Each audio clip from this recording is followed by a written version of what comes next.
बिस्मिल्लाहिर्रहमानिर्रहीम। अस्सलाम वालेकुम। आप देख रहे हैं हालात। मैं हुसैन चौधरी, हल्का PP 206 खानेवाल। वहाँ के कल इलेक्शन हुआ है, रिज़ल्ट आपके सामने है। और मैंने अपने एक व्लॉग में कहा था कि खानेवाल वाले जो इलेक्शन है, इनमें जो आइंदा आम इंतखाबात होंगे उनकी झलक नज़र आएगी, यक्स नज़र आएगा। इसका हम तज्ज़िया पेश करेंगे। और फिर क्या पाकिस्तान अमेरिका के सामने बिल्कुल लमलेट हो गया है? पाकिस्तान की एयर स्पेस अफ़गानिस्तान में कार्रवाइयों के लिए क्या अमेरिका ने इस्तेमाल कर ली है या करना शुरू कर दी है, इस पर बात करेंगे। और फिर सुप्रीम कोर्ट का एक जजमेंट है आज, जो 16,000 मुलाजमीन उन्होंने बहाल किए हैं। ये किस कानून के तहत बहाल कर दिए, क्या इख्तियार इस्तेमाल कर लिया उन्होंने? सुप्रीम कोर्ट पार्लियामेंट से बालातर हो गई। सुप्रीम कोर्ट ने जो हुक्म जारी किया है उसमें उन्होंने जो बरतर मुलाजमीन की बहाली का कानून था 2010, उसको तो कलअदम रखा, लेकिन बहाल भी कर दिया। ये क्या साइंस है? इसमें जो आईनी माहिरीन हैं उनसे मेरी बात हुई है, वो इस हवाले से क्या कहते हैं। लेकिन इससे पहले थोड़ी सी बात, वजीउद्दीन अहमद साहब ने जो इल्ज़ाम लगाया है, जस्टिस रिटायर्ड, कि बनी गाला में जहांगीर तरीन 30 लाख महाना जैसे लोग, जहांगीर तरीन जैसे लोग 30 लाख रुपए महाना दिया करते थे और बाद में वो 50 लाख महाना देना शुरू हो गए। जहांगीर तरीन साहब ने इसकी तरदीद कर दी। उन्होंने जहांगीर तरीन जैसे लोग इस्तेमाल किया था लफ्ज़। और फिर फवाद चौधरी साहब समेत दीगर जो वज़रा हैं, उन्होंने जनाब वो वकालत की और वजीउद्दीन अहमद साहब को मस्खरा भी कह दिया और पता नहीं क्या क्या अलकाबात जो हैं उनसे नवाजा उन्हें। एक दफ़ा नहीं, फवाद चौधरी साहब ने तो एक से ज़्यादा मरतबा। फवाद चौधरी साहब दरअसल उन उस दौर चा ना कि वज़ीर दाखिला में बन गए, जब TLP वाला मामला हुआ था तो शेख रशीद गैर संजीदा से उस रवैया था, उसमें वो चले गए थे मैच देखने और वापस बुलाया। उस वक्त मैंने कहा था कि वो ये जो वज़ारत दाखिला का कलमदान है इनके पास नहीं रहेगा। अब ज़रा ये बता रहे हैं कि वाक़तन ऐसा होने वाला है और फवाद चौधरी साहब को ये कलमदान सौंपा जाने वाला है, क्योंकि जनाब वो कहते हैं जनाब गिरफ्तारियाँ बड़ियाँ करनियाँ, शहबाज शरीफ वगैरह FIA और हमजा शहबाज ये वो इन्होंने अंदर करना, वज़ीर आज़म साहब का हुक्म है वगैरह। हम इस तरह के, बहरहाल वो तो एक ज़िमनी बात बीच में आ गई। अब जनाब ये इन्होंने कहा कि हम उनके खिलाफ फौजदारी हद की इज़्ज़त का दावा करेंगे, यानी क्रिमिनल प्रोसीडिंग हम करेंगे। इस पे जो उन्होंने ये बयान दिए, ये झूठ बोल रहा है। वजीउद्दीन अहमद साहब कह रहे हैं जनाब मेरा जाएँ, जिस अदालत में लेके जाना है मुझे लाएँ। और कल जब MKM के लीडरों से मिल रहे थे तो उस वक्त भी उनसे यही सवाल किया गया था। तो जब ये सवाल किया गया तो उन्होंने कहा कि ना मैं सच बोल रहा हूँ। तो अज़ान की आवाज़ आई मस्जिद से। तो फिर उन्होंने ये कहा कि जब कोई बंदा बात कर रहा हो और अज़ान हो जाए तो फिर इसका मतलब ये होता है कि बंदा सच्ची बात ही कर रहा है। बहरहाल वो तो एक उन्होंने इसको जोड़ दिया अज़ान को अपने ख्यालात के साथ। लेकिन वो जो ये फौजदारी कार्रवाई क्यों करने जा रहे हैं? पाकिस्तान में ना दो तरह के कानून हैं। एक सिविल कानून है, डिफेमेशन ऑर्डिनेंस 2002 का है, वो जिसके तहत हर जानने के दावे दायर किए जाते हैं। जैसे 35 पंक्चर वाला जो है वो दावा किया हुआ है नजम सेठी साहब ने, और कि साबित नहीं हो सका था, तो उस वक्त इन्होंने कहा ये तो मेरा सियासी बयान था। और दूसरा जो जिसकी बात कर रहे हैं फवाद चौधरी साहब, वो है ताज़ीरात पाकिस्तान के तहत। ताज़ीरात पाकिस्तान की जो दफ़ा 499 और 500 के तहत ये इस्तग़ासा कंप्लेंट फ़ाइल की जाती है अदालत में। 2 साल तक इसमें कैद की सज़ा है और जुर्माने की सज़ा है, या दोनों सज़ाएँ अदालत जो है वो दे सकती है। इस्तग़ासा में प्रॉब्लम ये होता है, जब आप हद की इज़्ज़त का दावा करते हैं सिविल साइड पे, तो फिर वो अपने वकील के ज़रिए जो मुद्दा लाया होता है वो पेश होके अपना मौक़िफ़ बयान कर सकते हैं। लेकिन इस्तग़ासा में जो फ़ौजदारी मामला है उसमें एक प्रॉब्लम आ जाती है कि जब तक केस चलता है और या जब तक मामला अदालत जब तक इस्तिस्ना न दे, वो एक 2-3 हाज़िरियों का दे देती है इस्तिस्ना, तो वो जो मुल्ज़म होता है वो मुल्ज़म होता है, वह मुद्दा अलैह नहीं होता वहाँ, या मसूल अलैह नहीं होता वहाँ, वो मुलज़म के तौर पे पेश होता है, जिसके खिलाफ ये कंप्लेंट फाइल की जाती है, इस्तगासा दायर किया जाता है, जिसमें 2 साल सज़ा है। PPC 499 और PPC 500 ये दफ़ात है इनके तहत होता है। तो वो उनका मकसद घसीटना है। अगर ये कहते हैं हमने फ़ैसला कर लिया ये लाजमी करना है, तो फिर इनका मतलब ये है कि ये वजीरुद्दीन अहमद साहब को इस बुढ़ापे में घसीटना चाहते हैं कि हर पेशी पे हाज़िर होंगे। वो पिंडी में भी कर सकते हैं, कराची में भी कर सकते हैं, यहाँ भी करना चाहें, लेकिन उसमें मसला एक ये है कि उसमें मदई जो है वो वज़ीर आज़म को बनना पड़ेगा, ख़ुद इमरान खान साहब को। और जैसे पाकिस्तान में सूरत हाल है कि यहाँ तो साल हा साल तक जो दावे हैं उनके फ़ैसले नहीं होते। नवाज शरीफ ने इमरान खान के ख़िलाफ़ दावा किया हुआ है। वो जब कहा था उन्होंने कि 10 अरब रुपये पता नहीं कितने की ऑफ़र लगाई थी, वो भी कुछ सबूत सवाद नहीं दे सके। फिर 35 पैंतीर वाला है। फिर कोई इफ्तिखार मोहम्मद चौधरी साबक चीफ जस्टिस पाकिस्तान ने भी दिया, जब ये कहा था इन्होंने कि जनाब ये RO ने जो डिस्ट्रिक्ट रिटर्निंग ऑफिसर्स हैं उन्होंने ये इलेक्शन जितवाया था 2013 का। इस तरह की कोई मतलब दावे शावे हैं, लेकिन यहाँ तो देर ही होती है। लेकिन ये घसीटने के लिए अगर जल्दी जल्दी हफ्ते 10 दिन की तारीखें देती है अदालत, तो फिर भाई जी वजीरुद्दीन अहमद साहब तो रुल गए। अगर इब्तदाई समातों पर वो उसको खारिज नहीं कर देते अदालत, तो बहरहाल इसमें वो एक ये है कि दोनों तरफ से जो चीज़ें हैं, सबूत हैं, वो सामने आ जाएंगे। जनाब ये वजीरुद्दीन साहब एम ही कह रहे हैं, उनके पास कोई शहादत है नहीं है। बहरहाल ये मैं समझा हूँ इनकी बात से, वो घसीटना ही चाहते हैं इनको। और दूसरा यार सुप्रीम कोर्ट वाली जजमेंट है ना, 17 अगस्त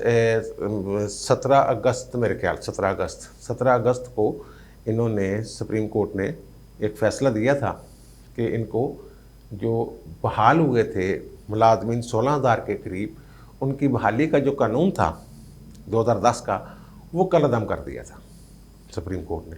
फिर उसमें इन्होंने मुलाजमीन ने नज़रसानी की दरख्वास्तें दायर की। वहाँ हुकूमत भी आई, हुकूमत ने भी नज़रसानी की दरख्वास्त की, और हुकूमत ने फिर एक फार्मूला भी दिया कि जनाब 1 से 7 तक के ग्रेड के मुलाजमीन को बहाल कर दिया जाए। जो बाकी हैं उनका जो टेस्ट इंटरव्यू वगैरह है वो पब्लिक सर्विस कमीशन ले।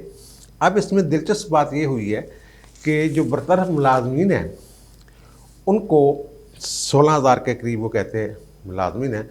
5 रुकनी बेंच था मिस्टर जस्टिस उमर अता बंदयाल साहब की सरबराही में। अब हुआ ये कि उन्होंने नज़रसानी की दरख्वास्तें मुस्तरद कर दी। ये देखिए अजीब बात है।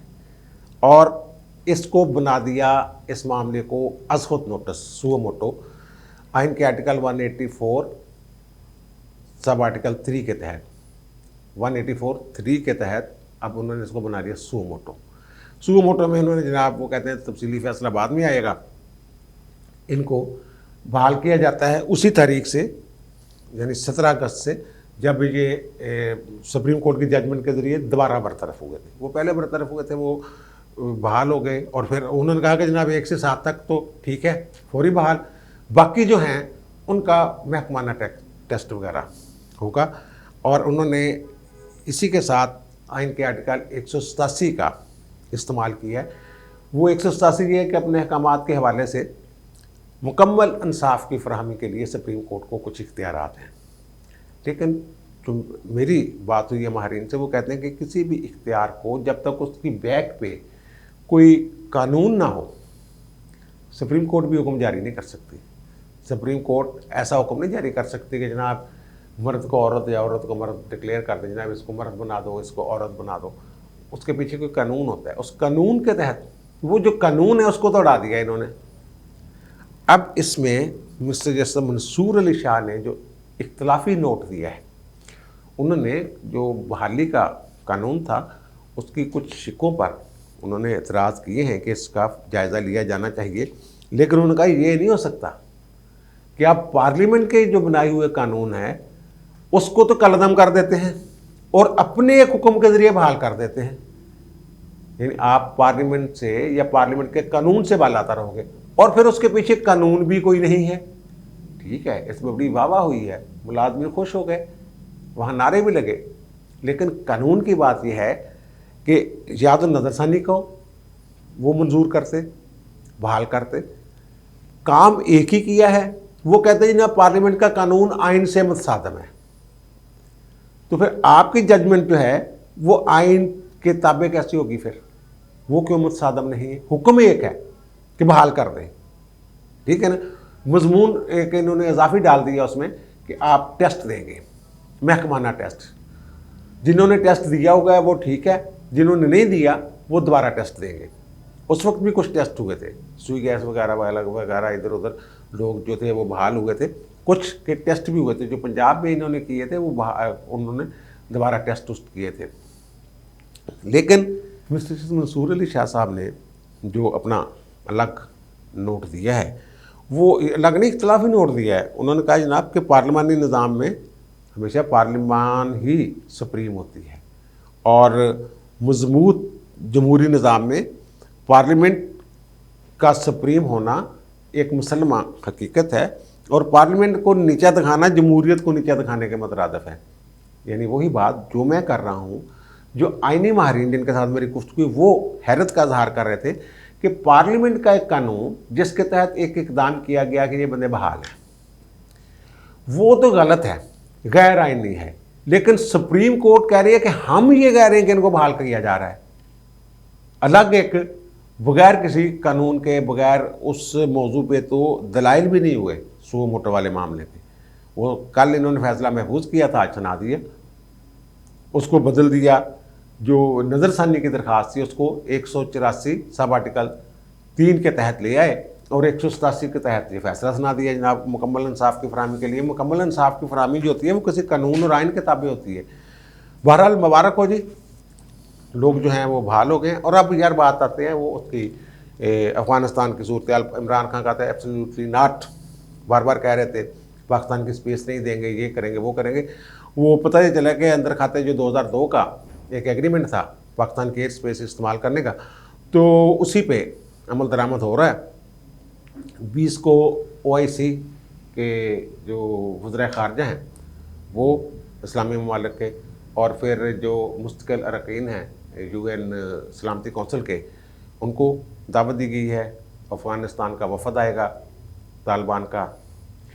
लेकिन इसी और दीगर भी कई ऐसे ममालिक हैं जैसे ऑस्ट्रेलिया वगैरह जो तरक्की याफ्ता ममालिक हैं और कोई किरदार है जिनका, जर्मनी है, उनको भी यहाँ बुलाया गया। ये ग्लोबल एक तरह से आप कह लें Islamic conference plus, OIC plus कर लें आप, ये ग्लोबल एक कॉन्फ्रेंस हो रही है अफ़गान तालिबान की हुकूमत के हवाले से जो अफ़गानिस्तान में हो रहा है।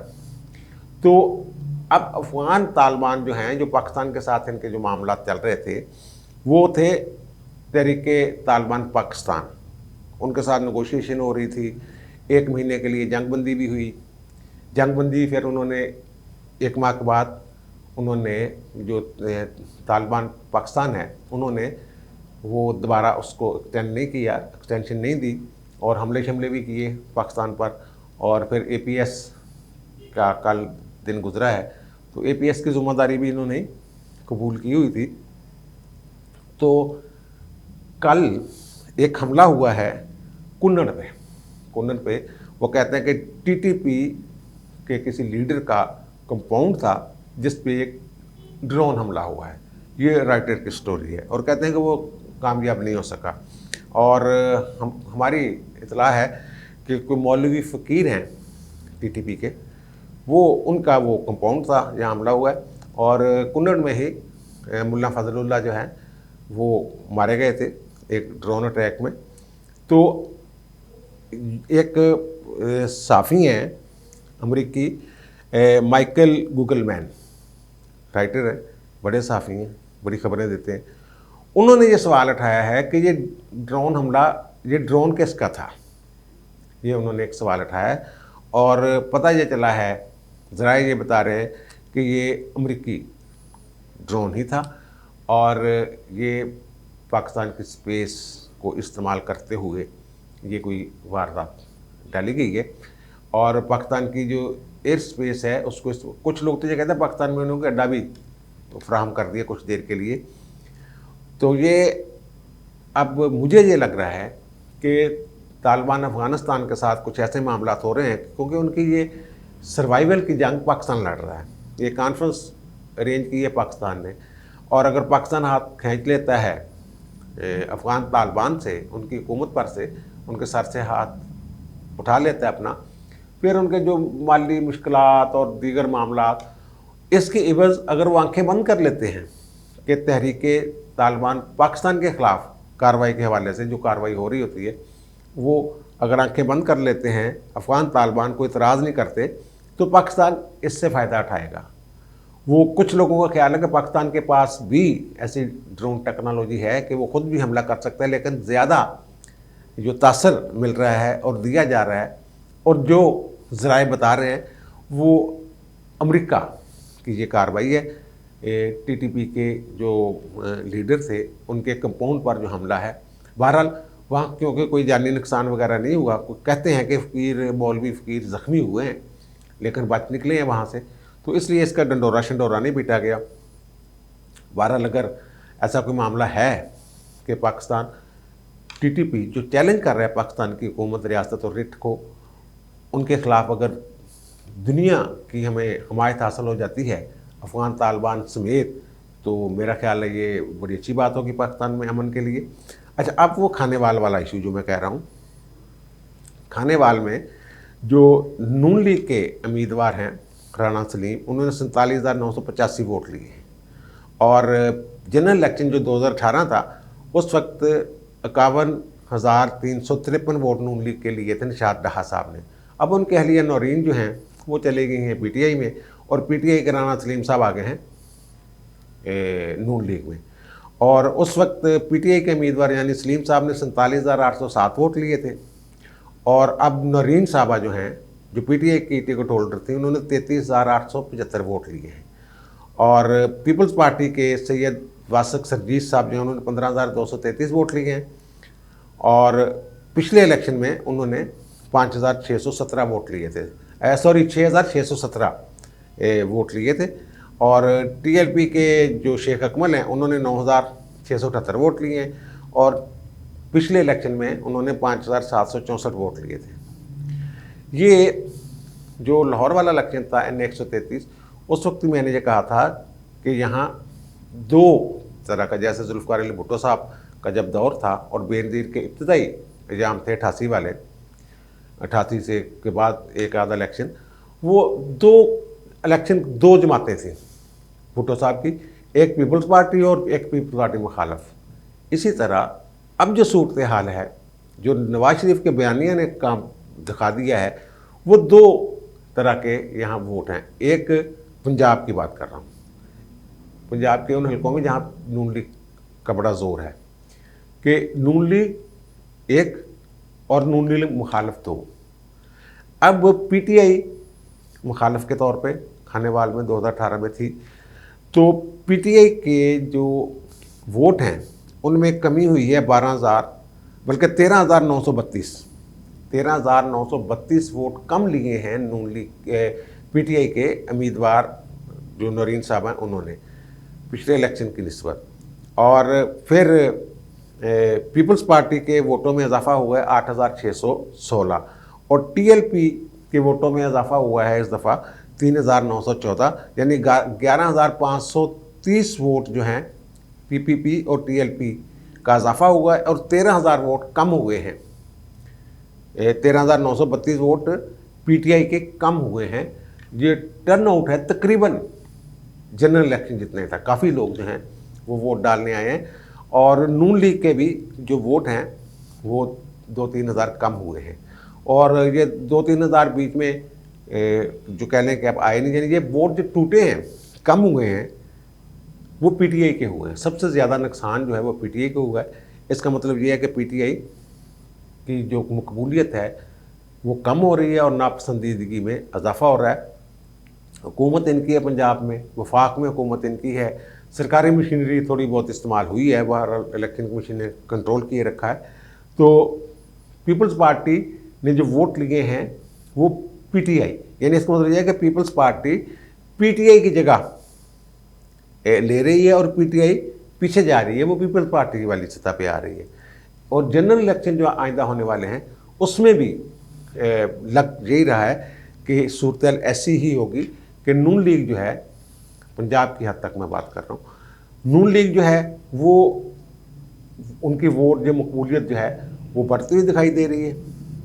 पीटीआई बहुत नीचे जा रही है और पीटीआई से जो नाराज़ होकर लोग जो नून लीग को किसी सूरत में वोट नहीं देना चाहते वो पीपल्स पार्टी की तरफ, किसी दौर में तो पीपल्स पार्टी का गढ़ होता था ना पंजाब, लेकिन वो बहुत पुरानी बात है ये, अब वो उधर जा रहे हैं। और तहरीक लब्बैक पाकिस्तान, बहरहाल उनके चाहने वाले भी बड़े पक्के हैं और उन्हें नापसंद करने वाले भी बड़े पक्के हैं। और नवाज शरीफ का जो बयानिया है वोट को इज़्ज़त दो, वो मुझे गालिब आता नज़र आ रहा है आइंदा इंतखाबात में। अब मुझे इजाज़त दीजिए, इंशाल्लाह दोबारा मुलाकात होती है नए वीलॉग के साथ। अल्लाह हाफ़िज़।